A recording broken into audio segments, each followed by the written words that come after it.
कृष्ण कृष्ण हरे हरे। जय श्री राम, जय श्री राधे, जय श्री कृष्ण। आप सबके सामने हम अपने भागवत कथा का 10वें स्कंद 92वां अध्याय सुना रहे हैं। सुनिए और लाइक करिए, कमेंट करिए, सब्सक्राइब करिए। तो सुनिए 92वां अध्याय द्वारका गमन। श्री सुखदेव जी कहते हैं, प्यारे परीक्षित, भगवान श्री कृष्ण ने इस प्रकार इच्छा हो नंदन राजा मुचुकुंद पर अनुग्रह किया। जब उन्होंने भगवान की परिक्रमा की, उन्हें नमस्कार किया और गुफा से बाहर निकले। उन्होंने बाहर आकर देखा कि सबके सब मनुष्य, पशु, लता और वृक्ष वनस्पति पहले की अपेक्षा बहुत छोटे छोटे आकार के हो गए। इससे वह जानकर कि कलयुग आ गया, वे उत्तर दिशा की ओर चले गए। महाराज मुचुकुंद तपस्या, श्रद्धा, धैर्य तथा अनासक्ति से युक्त संदेह से मुक्त थे। वे अपने चित्त भगवान श्री कृष्ण में लगाकर गंधमादन पर्वत पर जा पहुंचे। भगवान नारायण के नित्य निवास स्थान भक्त आश्रम में यहाँ जाकर बड़े शांत भाव से गर्मी सर्दी बहुत द्वंद्व सहते हुए वे तपस्या के द्वारा भगवान की आराधना करने लगे। इधर भगवान मधु श्री कृष्ण मथुरापुरी में लौटे आए। अब तक काले वन की सेना उसे घेर रखा था। अब उन्होंने मलेच्छों को सेना का संहार किया और उसके सारा धन छीन कर द्वारका ले गए। जिस समय भगवान श्री कृष्ण के आज्ञा अनुसार मनुष्य बैलों पर वह धन ले जाया जाने लगा था, उस समय गदराज जरासंध फिर 23वीं अक्षयणी सेना लेकर आधम का परिचित शत्रु सेना का प्रबल वेग देखकर भगवान श्री कृष्ण बलराम मनुष्यों से लीला करते उनके सामने से बड़ी फुर्ती से भाग निकले। उनके मन में तनिक सी भय न था, फिर भी मानो अत्यंत भयभीत हो गए। इस प्रकार नाट करते हुए सबका सब धन वहीं छोड़कर अनेक योजनाओं तक अपने कमल दल के समान सुकोमल चरणों से पैदल भागते चले गए। महाबली मगध राज जरासंध ने देखा कि श्री कृष्ण बलराम तो भाग रहे हैं, तब हंसने लगा। रथ सेना के साथ उनका पीछा करने लगा। उसे भगवान श्री कृष्ण और बलराम जी के स्वस्थ प्रभाव आदि का ज्ञान न था। दूर तक दौड़ने के कारण दोनों को भाई थक गए थे। बहुत ऊंचे प्रवर्षण पर्वत पर चढ़कर पर्वत का प्रवर्षण नाम इसलिए पड़ा था कि वहां सदा ही मेघ वर्षा किया करती थी। परीक्षित वह जरासंध से देखा कि दोनों पहाड़ में छिप गए और बहुत ढूंढने पर भी पता न चला। ईंधन भरे प्रवर्षण पर्वत के चारों ओर आग लगवा दी, उसे जला दिया। देख ओके बुद्धि काम नहीं करी इस जरासंध के। और वो श्री कृष्ण जानत रहे कि प्रवर्षण पर्वत में पानी बरसत रहा था हमेशा परमानेंट है, तो वो कर बुद्धि नहीं काम करी। सोची बढ़िया ईंधन वाली है पर्वत है, पूरा लकड़ी से भरा हुआ है, तब वह सोची साग लगाता है जर जाब। ये नहीं जाने कि जब मैं पर्वत हमेशा पानी बरसता है तब पानी बरसे लगे आग बुझा जाई है, ये बुद्धि नहीं लगा इस वक्त, यही से आग लगवा देता है। चारों ओर आग लगा कर उसे जला दिया। जब भगवान ने देखा पर्वत का छोर जलने लगा, तब दोनों भाई जरासंध की सेना को घेर लंघते हुए वेग से उस 11 योजन 44 कोस ऊंचे पर्वत एकदम नीचे धरती पर कूद पड़ा। राजा ने जरासंध से अथवा उसके किसी सैनिक से कि देखा नहीं, और वे दोनों भाई वहां से चलकर अपनी समुद्र से घिरी हुई द्वारकापुरी में चले आए। जरासंध झूठ मूठ ऐसा मान लिया कि श्री कृष्ण बलराम तो जल गए और फिर वह अपनी बड़ी सेना लौटकर मगध देश चला आया। यह बात मैं तुमसे पहले ही 9वें स्कंद में कह चुका हूँ कि अनर्थ देश के राजा श्रीमान रेवती के ने अपनी रेवती नामक कन्या ब्रह्मा जी के प्रेरणा से बलराम जी के साथ ब्याह दी। परीक्षित भगवान श्री कृष्ण स्वयंवर में आए। वहां से सुपाल पक्षपाती सालवादी नरपतियों के बलपूर्वक हराकर सबको देखते देखते गरुड़ ने सुधा का हरण किया था, वैसे ही विदर्भ देश राजकुमारी रुक्मणी को हर लाए, उनसे विवाह किया। रुक्मणी जी राजा भीष्म कन्या की और भगवती लक्ष्मी जी का अवतार थी। राजा परीक्षित ने पूछा, भगवान हमने सुना है कि भगवान श्री कृष्ण भीष्म नंदी परम सुंदरी रुक्मणी बलपूर्वक हरण करके राक्षस बधि से विवाह किया था। महाराजा मैं सुनना चाहता हूँ कि परम तेजस्वी श्री कृष्ण जरासंध साल नरपतियों को जीतकर किस प्रकार रुक्मणी का हरण किया। ब्रह्महर से भगवान श्री कृष्ण लीलाओं के संबंध में कहना, वे स्वयं तो पवित्र हैं, सारी जगत मल धोभाकर पवित्र कर देने वाले हैं। ऐसे लोकोत्तर माधुरी जिस दिन रात सेवन करते रहने पर नित्य नया नया रस मिलता है। भला ऐसा कौन रसिक कौन मनमग्न है जो उन्हें तृप्त ना हो जाए। श्री सुखदेव जी कहते हैं, परिचित महाराज भीष्म के अधिपति थे। उनके 5 पुत्र, एक सुंदरी कन्या थी। सबसे बड़े पुत्र का नाम रुक्मी और 4 छोटे जिनके नाम थे क्रमशः रुक्मत, रुक्मबाहु, रुक्मेश, रुक्माली। इनकी बहन थी सती रुक्मणी।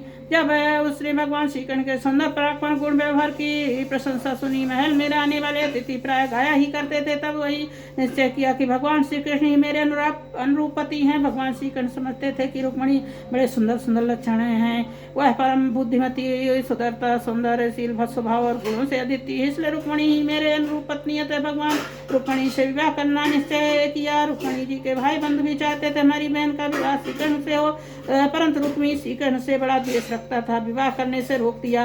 सुपाल ही उनकी बहन योग्य वर समझा। जब परम सुंदरी रुक्मणी का यह मालूम हुआ कि बड़ा भाई रुक्मी शिशुपाल के साथ मेरा विवाह करना चाहता है, उदास हो गई। उन्होंने सोच समझकर एक विश्वास ब्राह्मण को तुरंत श्रीकर्ण के पास भेजा। ब्राह्मण देवता द्वारकापुरी में पहुंचे। द्वारपाल उन राजमहल के भीतर ले गए। वहां जाकर ब्राह्मण देवता देखा कि आदि पुरुष भगवान श्रीकृष्ण सोने के सिंहासन पर विराजमान है। ब्राह्मण के परम भक्त भगवान श्रीकृष्ण ब्रह्म देवता को देखते ही अपने आसन से नीचे उतर गए। अपने आसन पर बैठा कर वैसे ही पूजा की जैसे देवता लोग उनके किया करते हैं। आदर सत्कार कुशल प्रश्न अनंतर सब ब्राह्मण देवता खा पी चुके, आराम विश्राम कर चुके। तब संतों के परम आश्रय भगवान श्रीकृष्ण उनके पास गए और अपने कोमल हाथों से उनके पैर सहलाते बड़े शांत भाव से पूछने लगे, ब्राह्मण शिरोमणि, आपका चित्त तो सदा सर्वदा संतुष्ट रहता है। आपको पूर्व पुरुषों द्वारा स्वीकृत धर्म का पालन करने में कोई कठिनाई तो नहीं होती। ब्राह्मण यदि जो कुछ मिल जाए उसी में संतुष्ट ना रहे तो धर्म का पालन करे, उससे च्युत ना हो। संतोष ही उसके सारी कामनाएं पूर्ण कर देता है। यदि इंद्र का पाद पाकर भी किसी को संतोष ना हो तो सुख के लिए एक लोक से दूसरे लोक बार बार भटकना पड़ेगा, कहीं भी शांति बैठ नहीं सकेगा। परंतु जिसके पास तनिक भी संग्रह प्रक्रिया ना है और उसी अवस्था में संतुष्ट है, यह सब प्रकार के शांता प्रहित होकर सुखी नींद सोता है। जो संप्राप्त हुए वस्तु से संतोष कर लेता है, जिनका स्वभाव बड़ा ही मधुर है, समस्त प्राणियों के परम हित से अहंकार रहित और शांत ब्राह्मणों को मैं सदा सिर पर झुकाकर नमस्कार करता हूँ। ब्राह्मण देवता राजा की ओर से आप लोग सब प्रकार से सुविधा है ना। इस प्रकार राजा प्रजा तरह पालन होता है, आनंद से रहती है। राजा मुझे बहुत ही प्रिय होता है। ब्राह्मण देवता, आप कहाँ से, किस हेतु से और किस अभिलाषा से इतना कठिन मार्ग तय करके यहाँ पधारे हैं? यदि कोई बात विशेष गोपनीय न हो तो हमसे कहिए, हम आपके क्या सेवा करें। पृथ्वी लीला से मनुष्य रूप धारण करने वाले भगवान श्रीकृष्ण जब इस प्रकार ब्राह्मण देवता से पूछे तो उन्होंने सारी बात कह सुनाई। भगवान से रुक्मणी का संदेश कहने लगे। रुक्मणी ने कहा है, त्रिभुवन सुंदर, आपके गुणों को जो सुनने वालों के कानों के रास्ते हृदय में प्रवेश करके एक एक अंग को तब जन्म जन्म की जलन बुझा देते हैं। अपने रूप सौंदर्य के नेत्र वाले जीवों के नेत्र के लिए धर्म अर्थ काम मोक्ष चारों पुरुषों को फल एवं स्वार्थ परमार्थ सब कुछ श्रवण करके प्यारे अच्युत मेरा चित्त लज्जा शर्म सब कुछ छोड़कर आप में प्रवेश कर रहा है। प्रेम स्वरूप श्याम सुंदर, चाहे जिस दृष्टि से देखे, कुलशील स्वभाव सुंदर, विद्या अवस्था धन धाम सभी में आबादित हैं। अपने ही समान मनुष्य लोक में कितने भी प्राणी हैं, सबका मन आपको देखकर शांति का अनुभव करता आनंदित होता है। पुरुष भूषण आप ही बतलाइए, ऐसी कौन सी कुलवती महागुणवती धैर्यवती कन्या होगी जो विवाह के योग समय आने पर आपके ही पति के रूप में वर्ण न करेगी। इसलिए प्रीतम, मैंने आपको पति रूप में वर्ण किया है। मैं आपको आत्मसमर्पण कर चुकी हूँ। आप अंतर्यामी, मेरे हृदय की आप बात आपसे छिपी नहीं है। आप यहाँ पधार कर अपनी पत्नी के रूप में स्वीकार कीजिए। कमल नयन बल्लभ, मैं आप श्री वीर को समर्पित हो चुकी आपकी ही हूँ। जैसे सिंह का भाग सिया छू जाए, वैसे ही शिशुपाल निकट से आकर मेरा स्पर्श न कर जाए। मैंने जन्म जन्म में पूर्त कुआं वावली आदि खुदबाना इष्ट आदि दान नियम व्रत देवता ब्राह्मण गुरु आदि का पूजा के द्वारा भगवान परमेश्वर की ही आराधना की थी। और मुझ पर प्रसन्न हो तो भगवान श्री कृष्ण आपका मेरा परिग्रहण हो। शिशुपाल अथवा दूसरा कोई भी पुरुष मेरा स्पर्श न कर सके। प्रभु आप अजित हैं, इस दिन मेरा विवाह होने वाला हो, उसके एक दिन पहले हमारी राजधानी में गुप्त रूप से आ जाइए। बड़े बड़े सेनापतियों के साथ शिशुपाल जरासंध सेनाओं को मत डालिए, तहस नहस कर दीजिए। बलपूर्वक राक्षस विधिपुर से वीरता का मूल्य देकर मेरा परिग्रहण कीजिए। यदि यह सोचते हो कि तुम भी तो अनंतपुर से भीतर के जाने में महल में पहरे से अंदर रहती हो, तुम्हारे भाई बंधु को मारे बिना मैं कैसे ले जा सकता हूँ, तो इसका उपाय मैं आपको बतलाए देती हूँ। हमारे कुल का ऐसा नियम है कि विवाह के पहले दिन कुल देवी का दर्शन करने के लिए बहुत बड़ी यात्रा होती है, जुलूस निकलता है, जिसमें विवाह ही जाने वाली कन्या दुल्हन को नगर के बाहर गिरजा देवी के मंदिर में जाना पड़ता है। कमल नयन उमापति भगवान शंकर के समान बड़े बड़े महापुरुष भी आत्मशुद्धि के लिए आपके चरण कमलों की धूली से स्नान करना चाहते हैं। यदि मैं वह प्रसाद आपका चरण धूल नहीं प्राप्त कर सकी तो व्रत द्वारा शरीर को सुखाकर प्राण छोड़ दूंगी, चाहे उसके लिए सैकड़ों जन्म क्यों ना लेना पड़े। कभी ना कभी तो आपको यह प्रसाद अवश्य ही मिलेगा। ब्राह्मण देवता ने कहा, यदि शिरोमणि वही रुक्मणी अत्यंत गोपनीय संदेश है, जिन्हें जो कुछ करना लेकर मैं आपके पास आया उसके संबंध में जो कुछ करना है विचार कर लीजिए और तुरंत ही उसके अनुसार कार्य कीजिए। इस तरह 52वां अध्याय खत्म। 53 अध्याय रुक्मणी हरण। श्री सुखदेव जी कहते हैं, परीक्षित, भगवान श्री कृष्ण विदर्भ कुमारी रुक्मणी का यह संदेश सुनकर वह हाथ से ब्राह्मण देवता हाथ पकड़ लिया और हंसते हुए वे बोले। भगवान श्री कृष्ण ने कहा, ब्राह्मण देवता जैसे विदर्भ राजकुमारी मुझे चाहती वैसे ही मैं उन्हें चाहता हूँ। मेरा चित्त उन्हीं में लगा रहता, कहाँ तक कहूँ। मुझे रात को नींद नहीं आती है, मैं जानता हूँ। रुक्मी ने देशवश मेरा विवाह रोक दिया, परंतु ब्राह्मण देवता आप देखिएगा, लड़कियों को मत कर, लकड़ियों को मत कर एक दूसरे की रगड़ से अन्न में आग निकाल देता है, वैसे ही युद्ध में उन नामधारी क्षत्रिय कुल कलंकों को तहस नहस करके प्रेम करने वाली परम सुंदरी राजकुमारी को मैं लेकर आऊंगा। श्री सुखदेव जी कहते हैं, परीक्षित मधुसूदन श्री कृष्ण जानकर रुक्मिणी विवाह की लग्न परसों रात्रि में है। शरत ही यज्ञ आदि की तनिक विलंब न करके रथ जोत लाओ। दारू भगवान के रथ से सुग्रीव में गए पुष्प और बालाक नामक के 4 घोड़े जोत कर ले आया। हाथ जोड़कर भगवान ने खड़ा हो गया। सूर्य नंदन श्री कृष्ण ब्राह्मण देवता पहले रथ पर चढ़कर फिर आप सवार हुए और शीघ्रगामी घोड़े के द्वारा एक ही रात में आनंद देश विदर्भ देश में जा पहुंचे। कुंडनी नरेश महाराज भीष्मक अपने बड़े लड़के रुक्मी स्नेह बस अपनी कन्या शिशुपाल को देने के लिए विवाहोत्सव की तैयारी करा रहे थे। नगर में राजपथ चौराहे गली कुछ झाड़ बुहार दिए गए थे, छिड़काव किया जा चुका था। चित्र विचित्र रंग बिरंगे छोटी बड़ी छड़ियाँ पताकाएं लगा दी गई थी, तोरण बांध दिए गए थे। वहाँ स्त्री पुरुष पुष्पमाला हार इत्र फुलेल हुए चंदन गहने निर्मल वस्त्रों में सजे हुए थे। वहाँ के सुंदर सुंदर घर में अगर के धूप सुगंध फैल रही थी।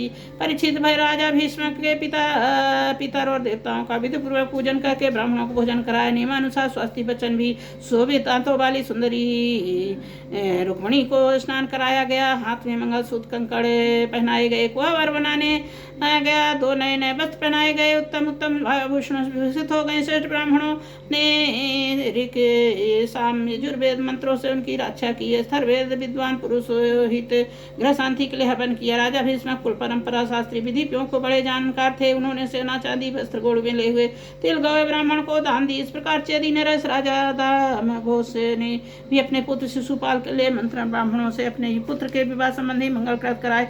इसके बाद वे चुआते हुए अतियों सोने के मालाओं सजेते हुए रथ पैदल घुड़सवारों की चतुरंगनी सेना साथ लेकर कुंडनीपुर जा पहुंचे। विदर्भ राज श्री भीष्मक ने आगे आकर उनका स्वागत सत्कार किया, प्रथा के अनुसार अर्चन पूजन किया। उसके बाद उन लोगों ने पहले निश्चित किए थे जनवासों में आनंद पूर्वक ठहरा दिया।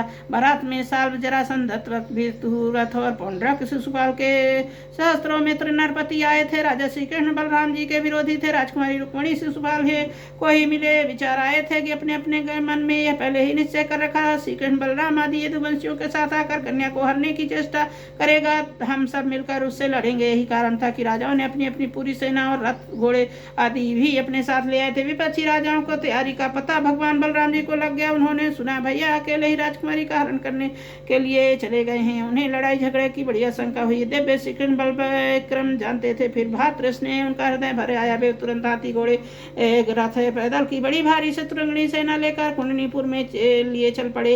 उधर परम सुंदरी रुक्मिणी भगवान श्री कृष्ण के सुभागमन की प्रतीक्षा कर रही थी। उन्होंने देखा श्री कृष्ण तो कौन कहे अभी ब्राह्मण देवता भी नहीं लौटे। चिंता में पड़ गई, सोचने लगी हो मुझे भागनी के विवाह में केवल 1 रात्रि देरी है, परंतु मेरे जीवन सर्वस्व कमलनयन भगवान का अभी भी नहीं पधारे। इसका क्या कारण हो सकता, कुछ निश्चय मालूम नहीं पड़ता। यही नहीं, मेरे संदेश ले जाने वाले ब्राह्मण देवता भी अभी तक नहीं लौटे। इससे संदेह नहीं कि भगवान श्री कृष्ण स्वरूप परम शुद्ध विशुद्ध पुरुष ही उनके प्रेम कर सकते हैं। उन्होंने मुझसे कुछ न कुछ बुराई देखी होगी, तभी तो मेरा हाथ पकड़ने के लिए मुझे स्वीकार करने के लिए उद्यत होकर वे यहाँ नहीं पधार रहे हैं। ठीक है, मेरे भाग में ही मंद विधाता भगवान शंकर भी मेरे अनुकूल नहीं जान पड़ते हैं। संभव है कि रुद्र पत्नी गिरजा कुमारी सती पार्वती मुझसे अप्रसन्न है। परीक्षित रुक्मिणी उसी उधेड़ बुन में पड़ी हुई संपूर्ण मन और उनके सारे मनोभाव भक्त चोर भगवान ने चुरा लिए थे। उन्हीं के सोचते सोचते अभी समय है ऐसा समझकर आंसू भरे नेत्र भर कर लिए।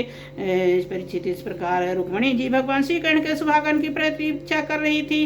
उसी समय उनके बाई जगह बुझा नेत्र फड़कने लगे। प्रीतम आगमन का प्रिय संवाद सूचित कर रहे थे। इतने में भगवान श्री कृष्ण भेजे हुए ब्राह्मण देवता आ गए और उन्होंने अंतःपुर राजकुमारी रुक्मिणी को इस प्रकार देखा मानो ध्यान मग्न देवी हो। सती रुक्मिणी देखा ब्राह्मण देवता मुख प्रफुल्लित, उनके मन चेहरे पर किसी प्रकार की घबराहट नहीं। वे उन्हें देखकर लक्ष्मण जी लक्षणों से समझ गए कि भगवान श्री कृष्ण आ गए। फिर प्रसन्नता से खिलकर उन्होंने ब्राह्मण देवता से पूछा। ब्राह्मण देवता निवेदन किया, भगवान श्री कृष्ण यहाँ पधार गए हैं। उनकी भूरी भूरी प्रशंसा की बतलाया। राजकुमारी जी आपको ले जाने के लिए उन्हें सत्य प्रतिज्ञा की। भगवान सुहागवान समाचार सुनकर रुक्मिणी जी ने आनंदित भर गया। उन्होंने उनके बदले में ब्राह्मण के लिए भगवान अतिरिक्त कुछ प्रिय न देखकर उन्होंने केवल नमस्कार किया।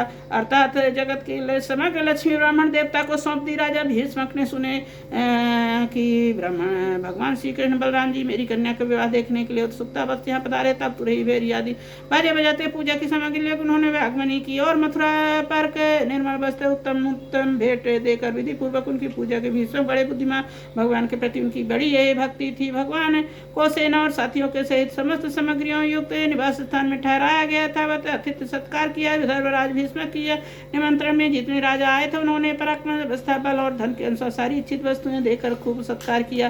विदर्भ देश के नागरिकों को जब सुना भगवान श्री कृष्ण यहाँ पधारे, तब लोग भगवान निवास स्थान पर वहाँ आए और अपने नैनों से अंजलि भर भर कर नारविंद का मधुर मकरंद रस पान करने लगे। आपस में इस बातचीत करते थे। रुक्मिणी इन्हीं के अर्धांगिनी होने योग्य है, पर पवित्र मूर्ति श्याम सुंदर रुक्मिणी ही योग पति है, दूसरी और कोई इसका पत्नी होने के योग्य नहीं। यदि ये पूर्व जन्म या किस जन्म में सत्कर्म किया है तो त्रिलोक विधाता भगवान हम पर प्रसन्न हो, ऐसी कृपा करे। श्याम सुंदर श्री कृष्ण ही विदर्भ कुमारी रुक्मिणी को पाणी ग्रहण करे। परीक्षित इस समय प्रेम पर बस होकर पूर्वासी लोग परस्पर इस प्रकार बातचीत करे। उसी समय रुक्मिणी अंतःपुर से निकल कर देवी जी के मंदिर में चली गई। बहुत से सैनिक उनकी रक्षा के लिए वे प्रेम मूर्ति श्री कृष्णचंद्र के चरण कमलों का चित्रण करते हुए भगवती भवानी की पाद पल्लवों का दर्शन करने के लिए पैदल ही चली।